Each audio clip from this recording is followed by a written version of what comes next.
I have made a very difficult decision. So in a recent video, I asked for some assistance thinking through this issue that I'm having, and it's kind of a blessing and a curse. So bittersweet is the term that is just popping into my mind. But I mentioned that I have like multi 5 figures worth of cards that were just, their inventory, whether they're intended to be a quick flip, which is the majority of things, or they are like long-term inventory that I was kind of like collecting for now, but obviously everything has a price. I'm operating as a business, yada, yada. Well, I've made a difficult decision in letting pretty much everything that I own go. I'm going to be sending off a pretty big box to James at Z&G Emporium. Also, no mic today. Sorry, the battery just died. It's whatever. So if you hear car noises, let's just chalk that up to being nostalgic. But, you know, it's like, the opportunity is too great right now. And I'll talk about some differentiation that I'm doing. So yes, I'm sending a big box of things to James, and some of that stuff will do well. Some of it will probably not do great. Because in addition to just Pokemon, I'm also going to be sending off, you know, I have a bunch of like random alternate TCG stuff. Like I've got some Dragon Ball Z stuff, specifically from like the Art Box Hero series. I've got some Score Dragon Ball Z. I've got some Score Bleach. So super random stuff like that. I don't suspect will crush in auction, but it's at the point where it's just like, I want to get rid of it. It's not serving me, just collecting dust on my inventory shelves. And then there's some other items like Scyther slabs specifically that I planned to own forever. But I just think that there's the opportunity to, again, this is like a revenue generating activity. And I talked in my recent video that like my goal as a business is to make as much money ethically as possible. And yeah, even though it is going to hurt a little bit from like the collector sense, because at the end of the day, like, you know, my dad has been a lifelong collector and remains one today. My grandparents were lifelong collectors and they're still doing that today. So it's like all of this collecting stuff speaks to me, and I do enjoy having the things, but there's other items that I'm not moving on from. Like I still have my collection binder, so like Shadowless base set through Fossil, and you know, the Shadowless base set, luckily I have all the hollows, but I still need some like commons, uncommons. Same thing is true with Fossil. I still need a few cards to slot in there, but it's like I have all that, and that's not going anywhere. And then I have every TCG Scyther ever printed. I have most of the Scissors, and then some odds and ends nostalgic things. But it's like, and then also other slabs that I am keeping are just gifts. So whether it's through friends in the hobby, like Retrospecs, or Green Shiz, to Green Shiz, Sealed Shiz Consignments. Professor Oak has sent me some very generous gifts. Various like,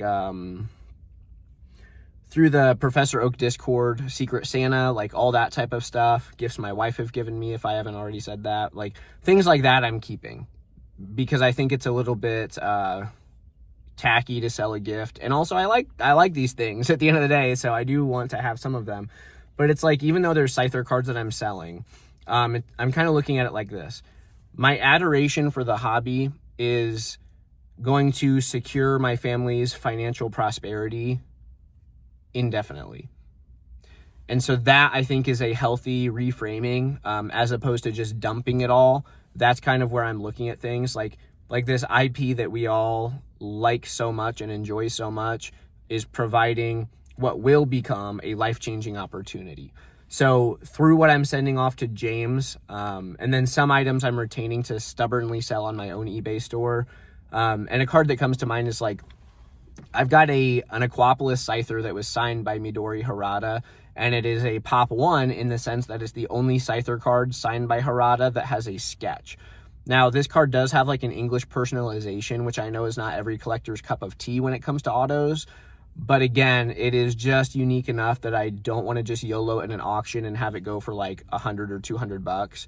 I think it will go for higher than that if I interface with the customer service and if I get really specific with the item specifics and the description, monologue. So things like that, where I just want a little bit more control, I'm going to be retaining and selling myself. But at the end of the day, almost everything is going, and it will sting a little bit. But again, whether or not I realize like the the number that I was projecting in my most recent video. I don't suspect that the stuff I'm sending to James exclusively, like that'll be a few $1,000s probably. But that alone won't be $50K. I think I'm going to send a couple items to Sealed Shiz Consignments as well. I've got like a Jungle Scyther blister pack I might be sending, a Jesse Team Rocket Returns sealed theme deck, some things like that. And so just between those two items, that's like $1,000. And those are things that, I've just, the theme deck I've had for a long time, and I bought it for like $160, and they're going for like $500 or $600 now. And that is like a very nostalgic item for me. When we talk about like the origin points of our nostalgia, that one hits because when I was a kid, I would always go to the grocery store, and when my parents gave me the green light to get a pack, I always thought, and many of you may have shared this sentiment, but like I always had this weird correlation between the pack art containing that card in it. And so I always wanted the Scyther. And so I would always hunt to find the Scyther packs. And I think that like the extension of the artwork on the blisters, just super cool, yada, yada. But what's also cool is financial security and knowing that my children will be able to not grow up in a situation where, they have to like question what they can and cannot have, making sure that all their needs are met. When we need a new roof on the house, we can easily afford to get a new roof on the house without like straining and scratching and clawing and all those types of things. And I've alluded to in the past that like my family is a little bit more financially insulated than most people's at this time because of the work and intentionality that my wife and I have done over the years. But still, like, it just boils down to the fact that when it comes to cash in the bank, more is better, period. So from like a business perspective, even if I don't offload enough to generate that like $50,000 amount, if I can produce another like 5-figure amount, even if it's just barely 5 figures, like 10 grand, like what are we talking about? $10,000. A lot of people go to the gas station every day and buy scratch off tickets hoping they could win an amount of money like that. And the fact that I can just free that up by shaking loose a few slabs that I have sitting around is an opportunity that I feel like I would kick myself if I didn't take down the line. Because the reality of that is I can compound that money through buying at margin or buying at a percent, selling, collecting margin, and growing my bankroll over time and continuing to do what I've already been doing that has been successful. For 3 years in a row now, I've been able to double my revenue year over year, each year. And so a big influx of cash like this, the opportunity is just too great to deny myself. And if I have like a lofty goal of scaling to like $250,000 this year from 103,000 last year, it means that I'm going to have to scratch and claw, and it means that I'm going to have to, push the envelope further than I did previously. And I think that the results that I'm seeking must be an extension of the sacrifices that I'm willing to make.